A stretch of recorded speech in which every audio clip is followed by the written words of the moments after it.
Hello दोस्तों कहते हैं ना, जुर्म करने वाला चाहे कितना भी होशियार हो या फिर कितनी भी कोशिश कर ले, वो पुलिस के हाथों से नहीं बच सकता है। ऐसा ही कुछ हुआ अतीक अहमद के बेटे अरशद अहमद के साथ, जिस पर यूपी पुलिस ने 5 लाख रुपए का इनाम रखा था। अतीक अहमद का बेटा असद ढेर किया गया है। उत्तर प्रदेश एसटीएफ ने असद का एनकाउंटर कर दिया। अब दोस्तों सवाल ये उठता है कि 6 महीने पहले जिस बच्चों को लॉ की पढ़ाई करनी थी, आखिर वो गुंडा कैसे बना और आखिर क्यों पुलिस ने एक स्टूडेंट के ऊपर 5 लाख रुपए का इनाम रखा। क्या है अतीक अहमद और अरशद अहमद की कहानी, चलिए जानते हैं। तो आइए दोस्तों वीडियो करते हैं डायरेक्ट शुरू। दरअसल दोस्तों असद कुछ महीने पहले लखनऊ के टॉप स्कूल में पढ़ने वाला एक ब्रिलियंट स्टूडेंट था, जिसने इसी साल इंटरमीडिएट की पढ़ाई पूरी करी थी, जिसके बाद उसे आगे की पढ़ाई विदेश में करनी थी और उसे विदेश जाना था। लेकिन दोस्तों परिवार के आपराधिक इतिहास की वजह से उसका पासपोर्ट क्लियर नहीं हो पाया और वो कैंसिल हो गया। फिर उसने फाइनली लखनऊ की एमिटी यूनिवर्सिटी में एडमिशन ले लिया और वहां से लॉ की पढ़ाई करनी शुरू कर दी।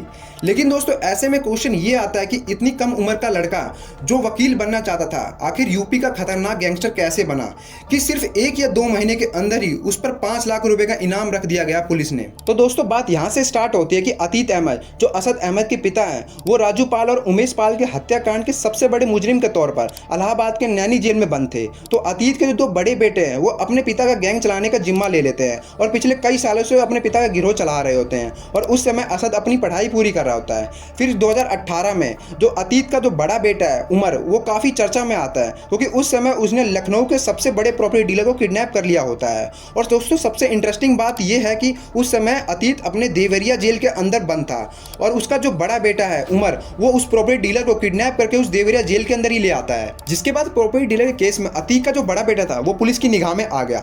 अतीक का जो दूसरे नंबर का बेटा था अली, उसके खिलाफ भी हत्या के प्रयास और जबरन वसूली के काफी मामले दर्ज होने लगे। जिसके बाद अतीक के दोनों बेटों पर इनाम घोषित कर दिया गया और उन्हें वांटेड लिस्ट में नाम शामिल कर दिया गया। जिसके बाद दोनों भाइयों ने पकड़े जाने के डर और एनकाउंटर के डर से अपने आप को पुलिस के हाथों सरेंडर करवा दिया गया।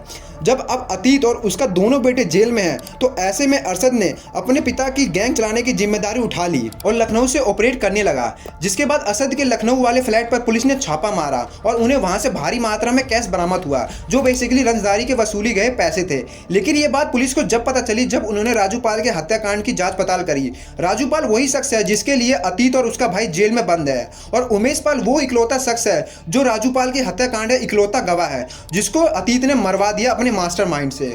उसके बाद पुलिस ने जांच पड़ताल करी और उन्हें यह पता चला कि उमेश पाल की हत्या कोई ऐसी वैसी हत्या नहीं है, ये फुल टू प्लान हत्या है जो अतीक ने करवाई है। अब दोस्तों सवाल ये उठता है कि कौन है ये राजू पाल और उमेश पाल और इनकी क्या है हत्या की वजह। तो आइए दोस्तों मैं बताता हूं इसके बारे में। दरअसल दोस्तों राजू पाल अतीक अहमद के छोटे भाई अरशद के खिलाफ विधायकी चुनाव लड़ने के लिए खड़े हुए थे। इलाहाबाद में वो जिस सीट से खड़े हुए थे उस सीट पर अतीक अहमद काफ़ी सालों से राज कर रहे थे। लेकिन अतीक अहमद जो कि मेंबर ऑफ पार्लियामेंट बन गए थे, इसलिए जब वो सीट पर विधायकी के लिए चुनाव लड़ने गए तो उस समय राजू पाल बहुजन समाज पार्टी की टिकट से जीत जाते हैं और इसी जीत के बाद अतीक अहमद ने राजू पाल को दिन दहाड़े हत्या करवा दी। जिसके बाद अतीक अहमद पर जब मुकदमा चलना शुरू हुआ तो इस हत्याकांड के इकलौते चश्मिश गवाह राजू पाल के रिश्तेदार उमेश पाल को उन्होंने किडनैप करवा लिया। उसके बाद अतीक ने उमेश पाल को एक लिखा हुआ बयान दिया और उन्होंने उमेश से कहा कि उमेश आपको कोर्ट में ये बयान बताना है वरना मैं आपकी पूरी फैमिली को मार दूंगा। इसके बाद उमेश अपनी फैमिली को बचाने के लिए झूठा बयान दे देता है कोर्ट में। इसके बाद अतीक अहमद जेल से रिहा हो जाता है और ये मैटर वहीं क्लोज हो जाता है। फिर कुछ सालों बाद उमेश पाल राजू पाल हत्याकांड के खिलाफ पुलिस में शिकायत दर्ज करवाता है और उन्हें पुलिस को सब कुछ बताता है कैसे अतीक ने उनको किडनैप किया और झूठा बयान दिलवाने को कहा कोर्ट में। जिसके बाद अतीक को फिर से गिरफ्तार कर लिया जाता है और इसी सिलसिले में 24 फरवरी को राजू पाल के इकलौते चश्मिश गवाह उमेश पाल की अतीक के सबसे छोटे बेटे असद ने गोली मारकर दिन दहाड़े हत्या कर दी। बम और गोलियों से इलाके में काफी डर का माहौल फैल गया। सीसीटीवी फुटेज में साफ साफ दिखता है कि कैसे असद बंदूक ताने गोली मार रहा है उमेश को। In running towards his home, this is a new CCTV visual. This could be very crucial in the investigations. Remember, the police officials are also looking at every person who was involved in the case, and now this is a new CCTV visual that can be very crucial in the investigations. It shows और फिर इस हत्या को अंजाम देने के बाद सभी अपने अपने घर चले गए और रातों रात फरार हो गए।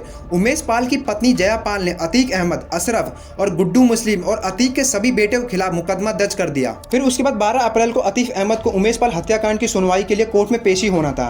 पेशी होने के लिए यूपी पुलिस गुजरात के साबरमती जेल से इलाहाबाद ले जाने वाली थी। फिर उसके बाद पुलिस को पता चलता है कि अतीक के कुछ सहयोगी उनको छुड़वाने वाले हैं, तो यूपी एसटीएफ रोड पर पूरी तरह नाकाबंदी कर देती है। फिर पता चलता है उमेश पाल केस के जितने भी आरोपी है वो सारे झांसी में छुपे हुए हैं। फिर एसटीएफ पुलिस झांसी पहुंचती है और रात भर सारे इलाकों को छान मारती है। छान मारते मारते झांसी के पालीसा बांध के पास असद को स्पॉट कर लिया जाता है। पुलिस के मुताबिक असद बाइक से भाग रहा था और उनके पीछे पुलिस भी भागी। असद को सरेंडर करने के लिए पुलिस ने काफी वार्न किया, लेकिन असद ने उनकी एक बात नहीं सुनी और पलटकर पुलिस पर गोली बरसाना शुरू कर दी। इसके जवाब में एसटीएफ के जवानों ने उन पर गोली बरसाना शुरू कर दिया और असद और उनके सहयोगी गुलाम की एनकाउंटर में मौत हो गई। तो दोस्तों ये थी असद और आतिफ के एनकाउंटर की कहानी। तो दोस्तों आज के लिए इतना ही। ऐसी और वीडियो के लिए हमारी वीडियो को लाइक और चैनल को सब्सक्राइब कीजिए। धन्यवाद।